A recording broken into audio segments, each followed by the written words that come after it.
Welcome to the Recruitment Blueprint, aka TRB. Now, if you're someone that's ever considered moving to Dubai, but unsure of what's true, what's not, or even more so, someone that's considered moving into the Dubai real estate industry, then this is a conversation you cannot miss. I'm Jake, founder and CEO, and with me today, having the conversation is Jonathan. Jonathan is our chairman. So, Jono, welcome to the conversation. Pleased to be here, Jake. Thank you for inviting me. Awesome. So tell me, who exactly are you for those coming on here to listen, and why should those coming to join us listen to you? So I've been in business now, Jake, for over 33 years, as you know. So I started at 16, my entrepreneur journey, and I've been doing businesses ever since. I've obviously got businesses all around the world, and Dubai is where it's happening right now, which is why I've set up with yourself, invested in you, invested in TRB, and we're ready to go, right? What an exciting journey. Absolutely. Amazing. So now Jonathan's got some questions there for us to run through. So Jono, why don't you kick us off with let's the first go. question? So Jake, let's start at the beginning. Where did your journey into real estate and entrepreneurship all start? So I'd say entrepreneurship started first. I think I got my first sort of flavor for entrepreneurship. Yeah. I was about 21. 21? 21. Okay, nice. I was busy studying at the time. Wasn't really enjoying what I was studying. Actually, I had no idea what I wanted to do, right? But I had this idea, and I'm always one for ideas. Got a couple As friends. I know, working with you. Exactly, So got all my friends, four of my friends together, had this idea. It was called Protein Bros, where we made like healthy alternative treats, put like protein in protein pancakes, protein muffins, etc. And yeah, we did that. I used all my grandmother's inheritance in order to try and sort of fund that. And it was whilst on that journey where I think the love for it came from, just taking that concept and just this idea in my head and watching it come to fruition. So exciting, right, isn't it? So exciting. You can't think of anything else, can you? My whole family's in sort of the advertising creative world. And I was always like, well, am I creative? I couldn't draw to save my life. I couldn't do the stereotypical things that a creative would do. But it was whilst being on that journey did I realize, wow, my creativity lies in crafting a vision and bringing it to life. Love it. So I think that's where my entrepreneurship sort of like passion sort of came from. But it wasn't until I moved to the UK. So originally I'm from South Africa. Moved to London, and that's where my real estate career began. Okay. And then how long were you in London for? So I didn't move straight into London. I didn't actually quite have the funds to move straight into London. Yeah. So I lived in a place called Reading, just outside, where I worked as a labourer on a building site, in the middle of winter, digging holes. Tough. All of that kind of stuff. Tough. It was even snowed. When I first arrived. But that was, it was cash in hand. It was a pretty good wage, in the UK for doing that hard graft. But it was what I needed to do in order to get to London. So let's just rewind. Why did you leave South Africa for London then? The same reason I left London for Dubai. Right, that's an interesting one. Let's expand on that then, Jake. Opportunity. Okay. There's just coming in a place like South Africa, the most beautiful country in the world. And I do think one day my roots are always going to be there, and it's always someplace I'm going to go back to. It's always sort of home. Exactly. Yeah. But the problem is that, taxes as well as a weak currency, really made it difficult if I wanted to travel, see the world. The best people in the world are not going to South Africa to live and work. So I thought, well, listen, I've done my studies, my business. The opportunity's not quite here for me. Exactly. It's not quite here. I'm going to go to London. Let's go to London. So that's when I moved to London. And what did you learn from being in real estate in London? What I learned from being in real estate in London is, I would say, communication and networking and relationship building. Yeah. Because that essentially is the foundation. It's business, right? It's business. Every relationship, every bit of networking is business, right? There's always an opportunity. Exactly. So that was definitely probably the main element of it, because, real estate, it's sales, but it's actually relationship building at the end of the day. Right? If you can build relationships, then you can build trust. And if you have someone's trust, then that's going to allow you to do those transactions, not just in real estate, but in all works of business, Yeah. So what lessons did you learn whilst you were there then? So lessons I learned, probably, I'd say it was grit and hard work, in the sense that, it definitely not an industry where you can just do the typical sort of 9 to 5. No. So long hours, putting the shift in every day. Exactly. 6 days a week, and I guess even 7 days a week. 100%. You're a predominantly commission role. So that's what's required to that. You're in an environment where real estate, it's sales orientated. You've got some of the most driven, hungry individuals, and I'm extremely competitive, and I wanted to be the best. Be the best, right? And I feel like I almost had a bit of a point to prove. I was that South African going to London, and I was like, can I do this? Can I do this? I want to be the best if I give it a go. That's when I joined Foxtons. They were London's largest real estate brokerage. No, Foxtons as well. Yeah, exactly. And listen, within my first year, I was promoted 3 times. I was promoted to associate sales negotiator, which is sort of the highest sort of like sales sort of position at Foxtons. So it was an incredible opportunity. I learned so much, so grateful to them for it. So that's sort of where my whole of real estate passion and background came from. And what was the defining moment there when you look back to then come to Dubai? The defining moment for why I decided to leave the UK to move to Dubai was a number of reasons, right? Okay. One of those reasons being that... Let me guess, the weather. That's going to come up. Coming from a South African, tropical climate, I love being outdoors, health and fitness, so it's just so hard in the UK, right? It's so hard in the UK. The dark days, constantly. Even for the most positive of us. Exactly. And I'd probably, if you ask my friends, I'm a really positive, enthusiastic individual. But there's only so much positivity you can do when you've got October, November, December, January, February, March, April. It's miserable. You're leaving in the dark to go to work. Yeah. You're coming home in the dark. It's cold. It's grizzly. It's raining. It's not a great environment. Don't get me wrong. Summer, one of the best cities in the world. But come on, 3 months a year, that's not a life. Yeah. Yeah. So, agree with that. I mean, London in the summer, amazing. One of the best cities in the world. I love it. But only for 3 months of the year. Exactly, So that was probably the main reason which instigated everything, right? But then being in a commission-focused sales industry, it was the taxes, right? Because now when I had a really good month, it put me into this like extended tax bracket. Yeah. At some stages I think I was paying like 40% tax. Absolutely. And crazy. you look at your money, like you get so you excited. do really well. You get so excited, you look at, and then you look back and you're like, oh, okay, this is... Am I really almost giving half away? Considering I'm spending £1,000 a month living in a shared accommodation with 5 other people. Yeah.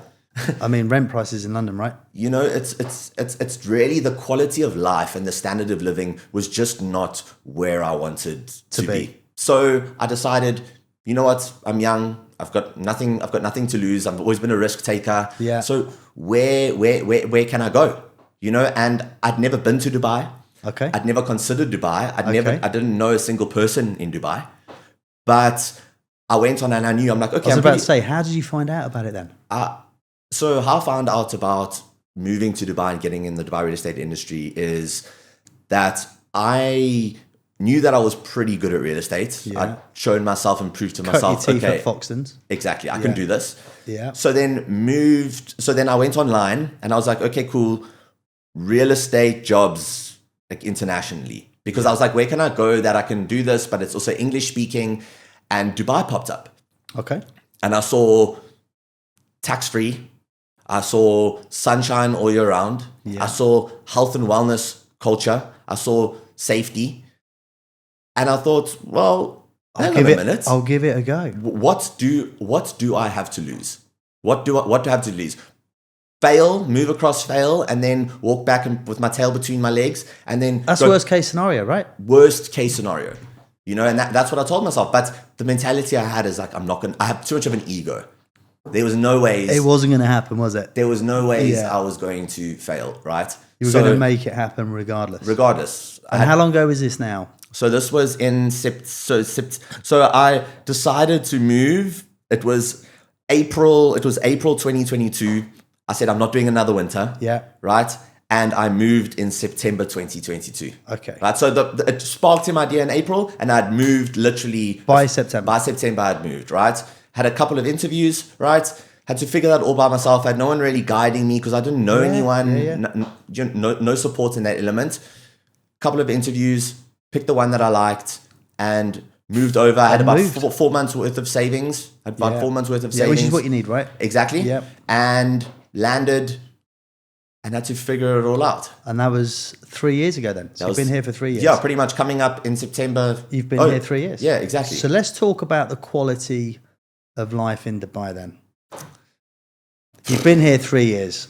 So what's it like? What's it like compared to London and the UK and South Africa? I think there's a number of things which really, really show the quality of life that you can live in Dubai. But I think before quality of life, what actually really attracted me most to Dubai was opportunity. Okay. Because what did I say right at the start of this? Yeah. I've got businesses all around the world and it's all happening in Dubai right now, which is why I'm investing in. I've got companies out here.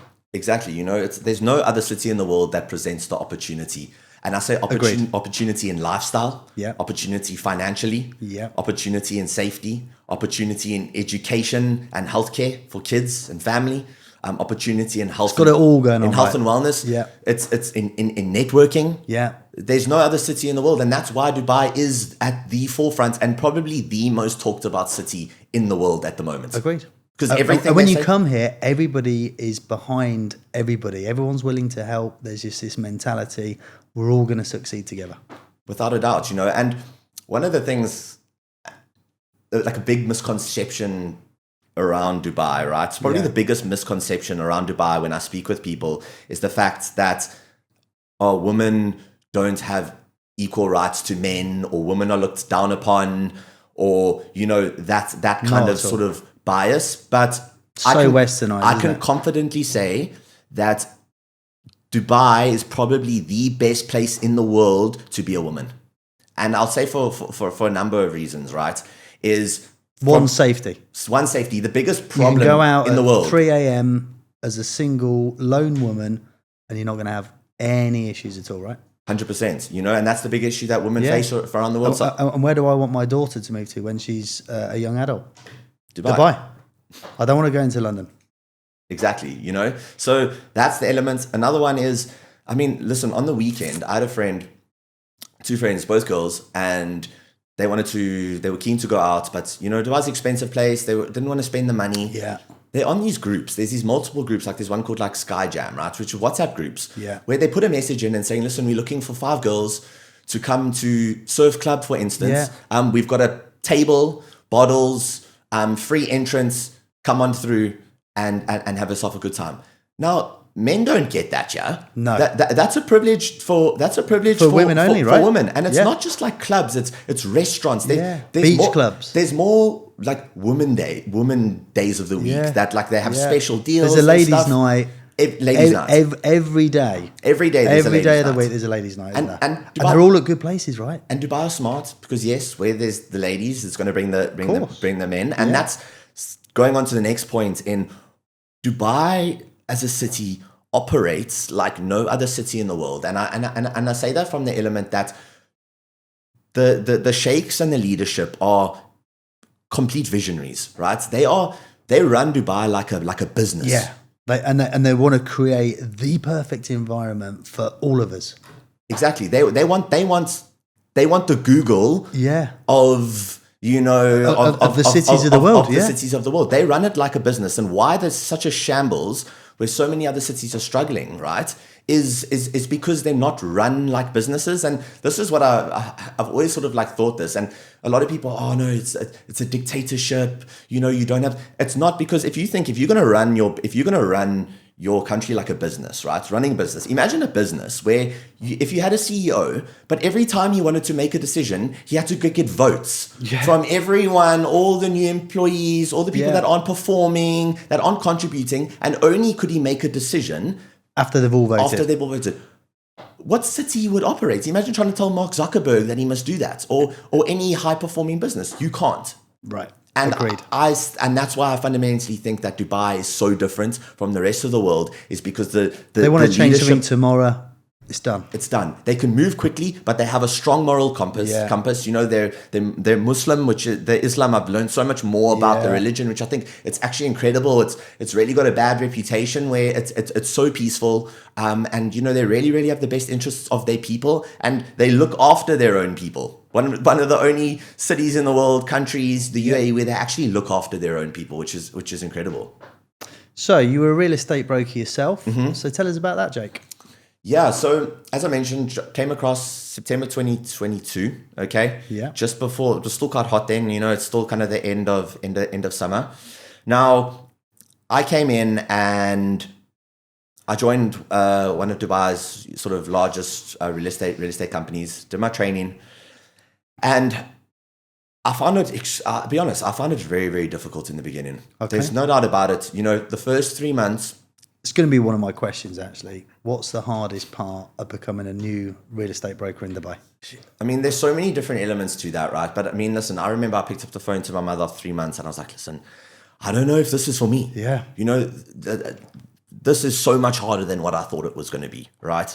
Now, I was in the office, first one in the office, pretty much last one to leave. Putting in the shift. Putting in the shift. Putting in the grind. You know, and by no means was I the best broker. I've never been someone that has the gift of the gab like some people. They can pick up the phone and they could sell ice to an Eskimo, right? That's not me. I've never even been this hardcore sort of salesperson, but I've always known that I have a work ethic that most people don't. And you're willing to learn, willing to keep trying, keep giving it a go, keep showing up. And that was, I'd say, probably the hardest thing for the job. Selling real estate is not rocket science, man. Well, we've all got the same products in stock, right? Exactly. And it's a very straightforward transaction. You're finding someone that's interested in a house and you're negotiating it. Putting the two people together. In Dubai, where it makes so much sense. More and more people are wanting to move here. But the hardest thing is staying positive when you're getting so much rejection. Right? You know, it's showing up every single day with the same level of positivity and enthusiasm that you started with. Because I see a lot of people, and this was myself. 2 to 3 months, just worn down. Exactly. And quit and go back. And some incredible agents which have fallen through the cracks there because they just don't. Can't just give the extra 2 or 3 months, which is all it's going to take, right? Which is all it's going to take. And just come in, show up, be positive, and just keep going. Because like I said, it's not rocket science. Anyone can do it. There's people in this industry with half a brain cell, which I'm sure you've seen. You go on Instagram, go on TikTok. You can see like people that really you would not think. How are you doing so well and earning so much money? I look at these people and I go, what would they be doing back in the UK if they weren't here selling real estate? And how much would they be earning? And it's scary. It's scary. It's scary. You know what's the possibilities of you earning? Like, I mean. Let's break that down to, you know, what an agent can earn. What an agent can earn here in Dubai, right? Let's talk about that. It's going to be really interesting. I think it's super fascinating. You're looking at, call it for ease of sake sort of numbers. Your average 2-bedroom apartment in Dubai costs about 2.4 million dirhams. So let's call it 2 million dirhams. Okay. Now, how it works is the typical agency fees, which is what's get paid to the agency. To the brokerage for the transaction, right? You're sitting at it's about 4%, right? Okay. Typically 2% comes from the buyer, which is compulsory, and then the other 2% with the seller, it's negotiable, but it generally sits at around 1-2% depending on your relationship. So call that 4%, okay? Now, average commission structures, which range across the various different brokerages, sit between, for an entry-level broker just coming to the market, between 50 and 60%. Okay. Depending on the brokerage you join, the bigger the brokerage, the less your commission split. Your boutique, smaller brokerages, they offer a little bit more, don't they? They offer a bit more, right? Yeah. So if you're selling a 2-bedroom apartment for 2 million dirhams, and you're getting, the agency's getting 4% of that. That's 80,000 dirhams. Okay. You're getting, let's say, call it 50% of that. Yeah. 40,000 dirhams. That's 40,000 dirhams tax-free in your pocket. That's all, what's that, 8,000 pounds? Yep. You know, 4, 8, 12, 16, 20, that's 200,000 rand, you know. Big money. And if you do 2 of those transactions a month, which Good brokers do, right? I mean, listen, the average investor in Dubai has owns 4 properties. Right. So that means that chances are when you're speaking with an investor in Dubai, He's going to want to buy another one. he's going to want to buy another one. He's going to sell another one. Yeah. You know, so you earning that kind of money. And this is I'm talking an average 2-bedroom. What about your 3-bedroom, 4-bedroom? We're talking villas, Dubai luxury. So if you sell a villa, what could a villa? Let's look at that. I mean, let's look at that. So you're talking, let's say, sort of an average sort of villa. You're talking maybe like 7 million, 6 million. Yeah. Dirhams, 4%. You're earning. So what's? Excuse the maths here. 4% of. I would have gone with 10 million. Okay, let's go 10 million because the maths will be so easy. Then we can break it down. And listen, there's many of that. So that would be 400,000 dirhams. 400,000 dirhams. As a broker, you're going to get half that, 200,000 dirhams. In UK sterling, that's £40,000. Crazy, right? Yeah, crazy. Rands, that's, obviously where I'm from, that's, 500,000 rand is life changing. People don't make that in a year. There you go. One transaction, one sale. One transaction, one sale. So, and this is what I'm not talking, this is not like the odd broker doing that. This is what... There's thousands of them. And of course, like every industry, you look at Pareto's law, the 80-20 rule, 20% of brokers are owning 80% of all the revenue in the market. But you need to come here with that mindset that you're going to be part of that 20%. And if you're part of that 20%, you are a multi-millionaire. Fact. We were mentioned earlier, the people that are out there earning this silly money, obviously on Instagram. Saw a post yesterday. Yep. Young lad, 24 years of age, going and buying himself an SF90 Ferrari, 500,000 sterling cash, bought it. When does that happen? Unless you're a footballer. Yeah. And he's been in the industry a couple of years. 2 years. 2 years. 2 years. 2 years. Moved from the UK 2 years ago, 24 years of age, and just bought himself a £500,000 Ferrari. And how many stories do you see like that? That's not the anomaly. No. That's almost the norm for the top 20% of the brokers, right? It is. So let's talk about Dubai real estate and TRB. So I think before we get into TRB, right, let me talk with you how I even got to the concept of TRB and what TRB is, because those watching, you're thinking, what is TRB? What's the recruitment blueprint? Okay, so let's rewind then and let's go back and let me actually share with you that story, because it's actually a very interesting story to actually how I've got to this point, and I think it'll give some context to it, right? So I was a broker, did my first deal within about 2.5 months, right? By month 7, I'd sold 8 properties. Good going. Really, really good going. I'd made more money then than I never made, right? Yeah. But then I was presented with an opportunity. Like I mentioned earlier, opportunity. Dubai hands them out, right? For those that are willing to accept it and for the right person, right? So I got presented with an opportunity to set up my own real estate brokerage. Okay. And I thought, Richard Branson's always been one of my biggest sort of idols. And, he has that famous thing, say yes and then figure it out later. Absolutely. And that was my mentality, right? So there I was. I had less than a year's experience in Dubai real estate. And I was like, I'm going to go for it, right? So got presented with the opportunity. I thought, cool. Spoke to a couple of experienced people in the market. Everyone laughed me off. Everyone was like, there's no ways. There's like 3,000 registered brokerages. And now you're going to go and set And now you're just going to go You've only been here a year doing it. Come on. Like, let's get What real. are you doing? So I had this whole vision and this whole concept, like I mentioned earlier, like I have a really great ability to have a vision and bring it to life. So I had this vision to create the best place to work for Dubai's top performing brokers. I wanted like the Google of real estate. That was my vision. Okay. And actually how it even started by, I was like, okay, I don't really know that much about Dubai real estate. So what I did is while I was still working in my previous company, I went undercover and I went and interviewed with 10 of the top brokerages in Dubai. Okay. To try and find out what are they doing? Like how does they work compared to how things are working with me? What's the competition? What are they doing right? What are they doing wrong? Speaking with some brokers in lifts. And it was funny, even one of the recruiters, the one time she was like, are you here interviewing me or am I here interviewing you? Because I went and I asked so many questions. I was quizzing them. Yeah. Okay. And that was what sort of essentially sort of gave me that confidence and helped me sort of even compartmentalize this vision of what I needed to do. Okay. But once again, no one wanted to do it with me. So one of my, I co-founded a charity with one of my best mates. And he was working for Deloitte in London as a chartered accountant.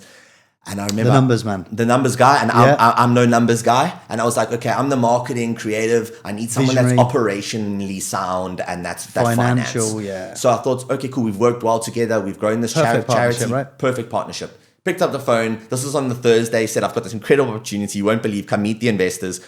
Thursday, flew out on the Sunday. Stayed for a couple of days. Went back. Packed all his bags. Got his wife and moved across to Dubai. I love it. He had no real estate experience. So now he had me. People told me I didn't have enough real estate experience. He had no real estate experience, right?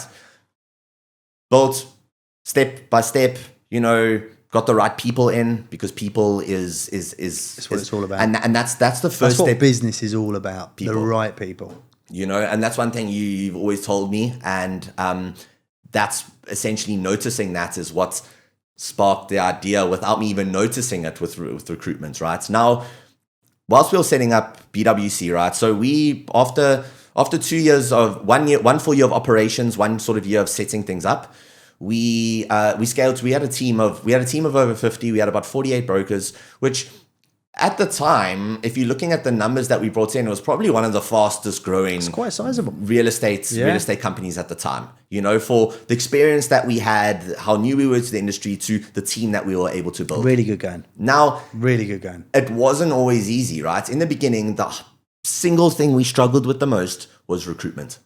And why is that? The biggest pain point, and with me, is we used every single third-party recruitment agency in the market, okay? Pretty much every single well-known one.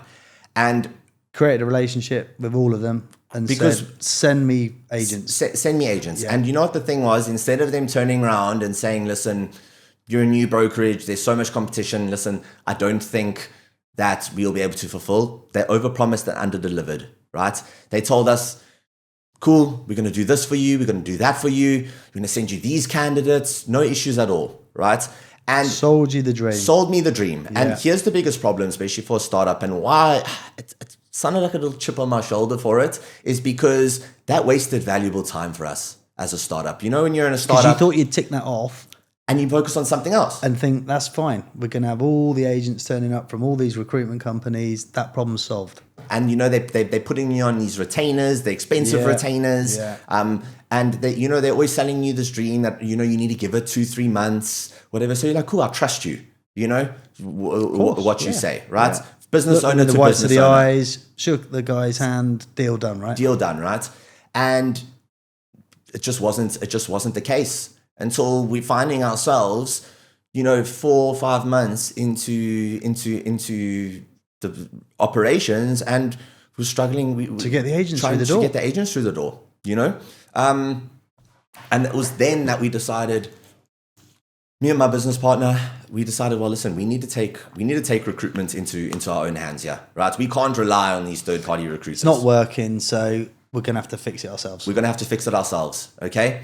And that's what we did. We built our own sort of lead generation funnels and channels, and to recruit your own agents. to recruit our own agents.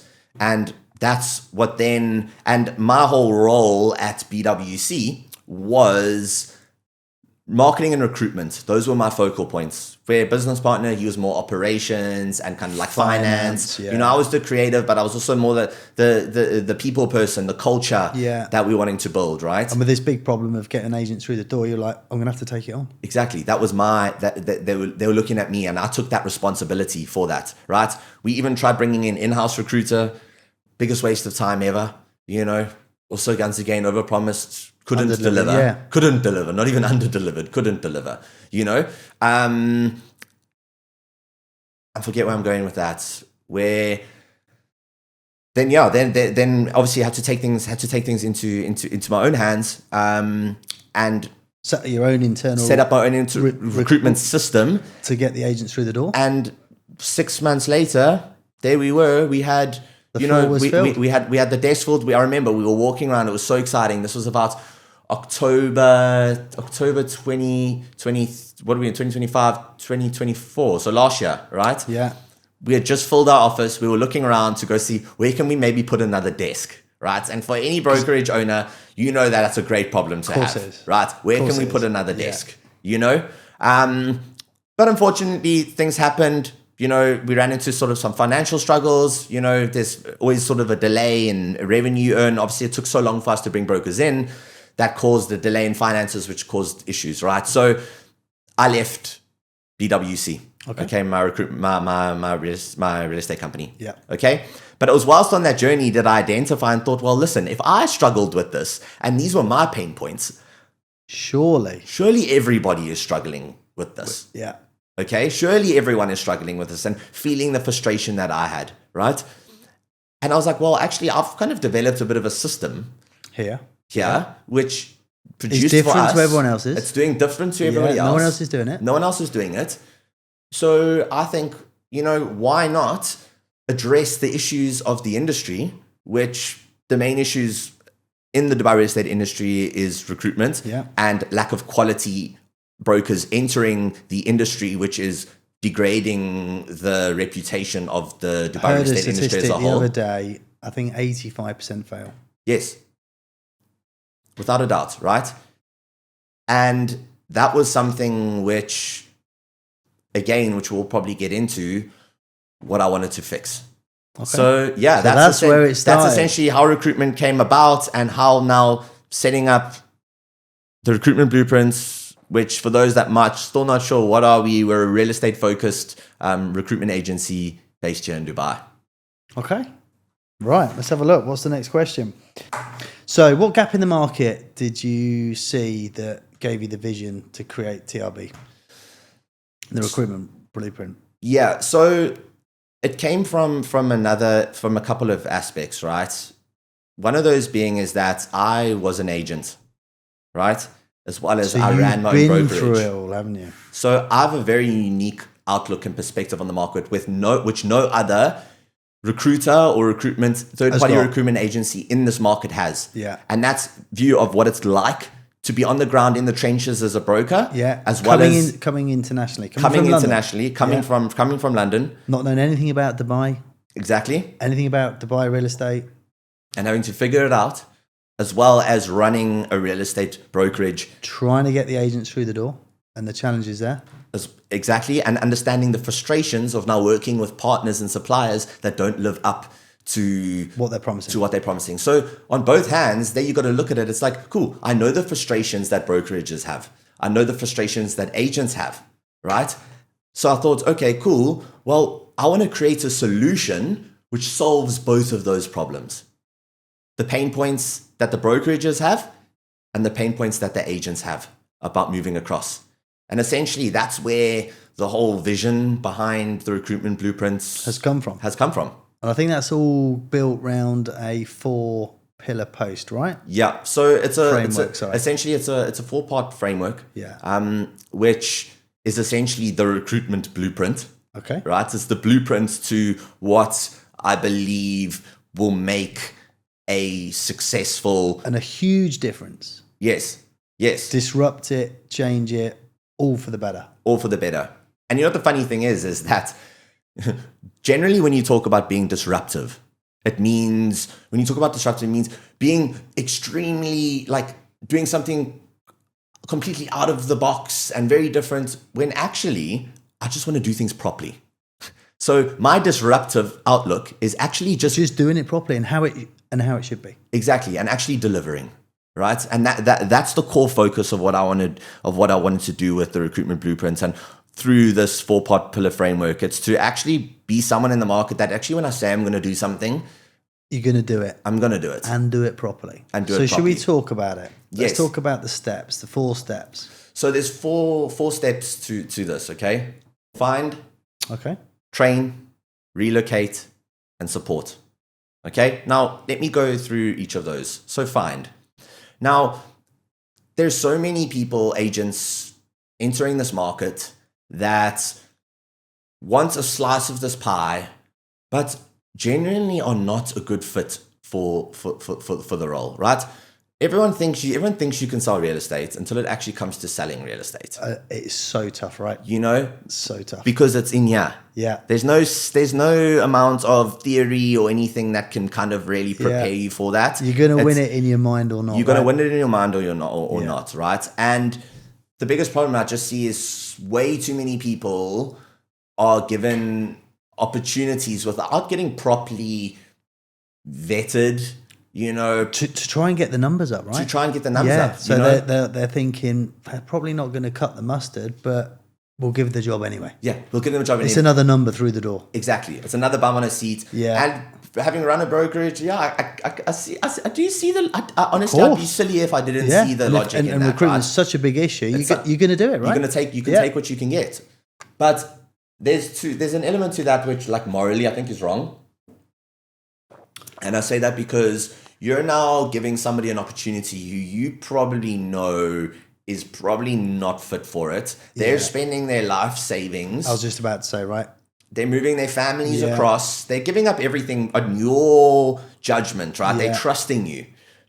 And you saying you're going to succeed, you're going to do well. And at the back of your mind, you're thinking, this lady's probably not going to do it. You're playing Russian roulette with his life. You are, yeah. That's not fair, really, is it? It's not fair. And my moral compass doesn't agree with that. And you know what? It comes from the fact I did it.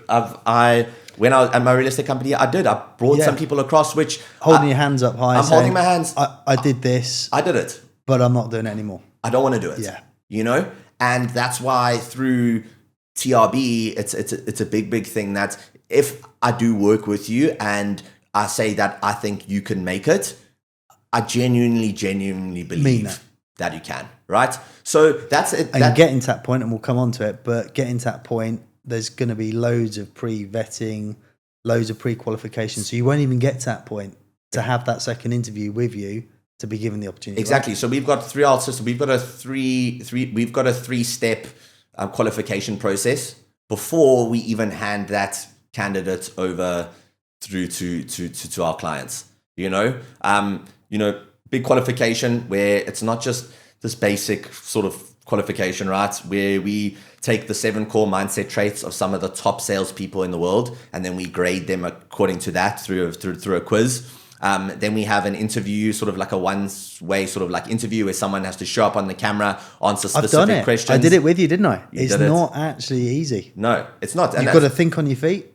Exactly. It's not designed to be easy. I don't want it to be easy because this job's not easy. Okay? And then it's an interview with myself, once again. And once they've gone through all of that, best believe if I put somebody in front of you, chances are that they are of a quality and a caliber which you would want in your brokerage. And they're going to be able to succeed. Right? But finding people, it's not enough. Finding the right people, because in real estate, sometimes you think the star athlete that you think you just brought over is actually the weakest performer. And it's sometimes someone that's quite unassuming that actually is a top performer. Yeah. Right? And that's sales in general, I think.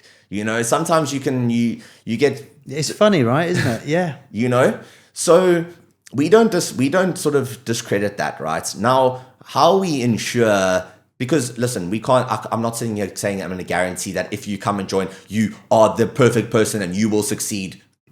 That's not. You can't do that. But from a statistical perspective, I'd say, how can I ensure that you have the best possible chance of success? And this goes into our second pillar of the framework, right? And that's train. We train our candidates 5 weeks, provide online training for 5 weeks before they arrive. Before they arrive. Now, that's a game changer, right? And we are the only recruiter. There's not a single other real estate company which is even offering that. Because the training starts the day or the 2 days after you land, right? Exactly. And I'm sorry, that's not enough. And I've seen it time and time again. How overwhelming would that be? 100%. You're coming to a city you've never been, an industry you've probably never worked in, right? And now you're on a commission-only job role, so you've got financial stress and pressure. You've only probably got a few months to make it happen. Make it work. And real estate in Dubai is essentially, it's not just a sales position. It's almost like it's a 360 role. And when I say 360 role, I mean the fact that you are sales, you essentially personal branding, your marketing, your finance, your operations, your customer service. You're like your own business. It is. And I always think it's a very, like, people hear the word, they use that play on word. It's like running your own business. That sounds cool. But you know what it takes to run your own business? Why does 90% of startups fail? 99%. So tough. So much to do. So what's different between a startup and you starting up your real estate career? Exactly. Same. Right? Now, you wouldn't quit your job and go and start your own business having without a plan or a strategy or any thought process of how you're going to do it. So what makes you think that you can just move to a new city like Dubai and now come in do it and then do that? It's not possible. Doesn't make sense, and right? It works. Cool. The 2% that do make it amazing, but that's not what we're about here, because there's so many good quality people that come into this industry and leave because they don't have a clear plan and strategy, right? So that's why we provide that 5 weeks of online training in order to ensure that you arrive with a clear plan, with a clear strategy, with knowledge, so that you can hit the ground running, earn those commissions faster as an agent, but as now a brokerage, so that you can, the revenue comes in a lot faster. Just had our 10-minute warning look. Okay, Snap, is there any way that potentially if we went over, is there another booking after this? Oh, there is. Okay, perfect. That's fine. That's okay. We can get through. Okay, it, cool. we? No, yeah, that's fine. I'm basically... okay. Now, number 4 is relocation, right? Mm-hmm. A big struggle with people moving across to a city like Dubai, especially if they've never been before, is where do I stay? What transports do I use? What's phone contracts? Often enough for you to just say, okay, cool, here's certain suppliers, go do that yourself. So we really want a real hands-on approach where we book your accommodation for you, work with our vetted suppliers who now come on, give us the best priced options, and we present that to you. Going with car rental companies, cool, what based on your budget works for you? Because we all have different... And just sort it all out. And we sort it all out, so it's completely stress-free. And in Dubai, it's also... Smooth transition, you'll feel comfortable with this. You'll feel like we're in the hands of the experts here. Exactly. And Dubai is still a tourist city, so you're going to get scammers. You're going to get people trying to rip you off. So work with us. Let us manage your relocation. And then take the stress out of it. Take the stress. So that's our relocation sort of arm, right? Yeah. So we got the sales blueprint, which is the training academy. Then we got the relocation blueprint, which is our relocation academy, essentially. And then support is the final framework, right? Where how that works is we provide you with 90 days post-placement support when you arrive, right? Now, what essentially that looks like, it's to help you settle in and make Dubai a home.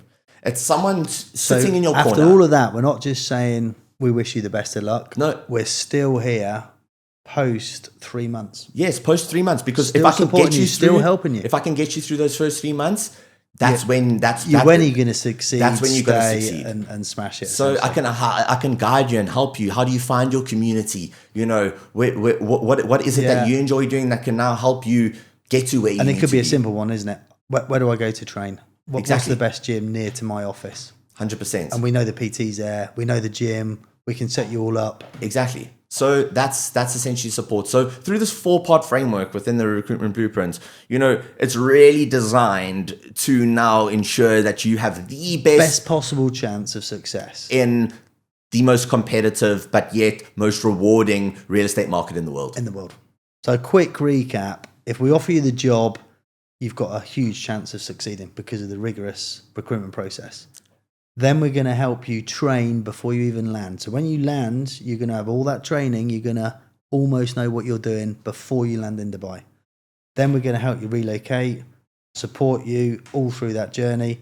And then post arriving and starting, we're still here for 3 months. Exactly. And not to forget that we work with some of the top real estate companies in the market. As I mentioned, there's about 3,000 registered of them. Because we're vetting those as well, right? We vetted those. We're only working with the best. We're only working with the best. I'm only working with those that I know can live up to what they're saying and will also help, because it's not only something we can do. You're going to be in there every day. They need to be able to give you the best chance of success. So I've got some incredible clients that have placed, multiple candidates with.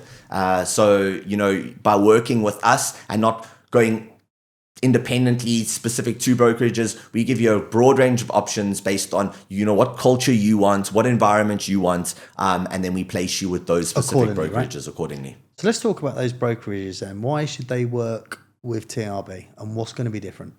So what's going to be different is that if you speak directly with a brokerage, okay, they've only got one product, and that's themselves. Right. Yeah.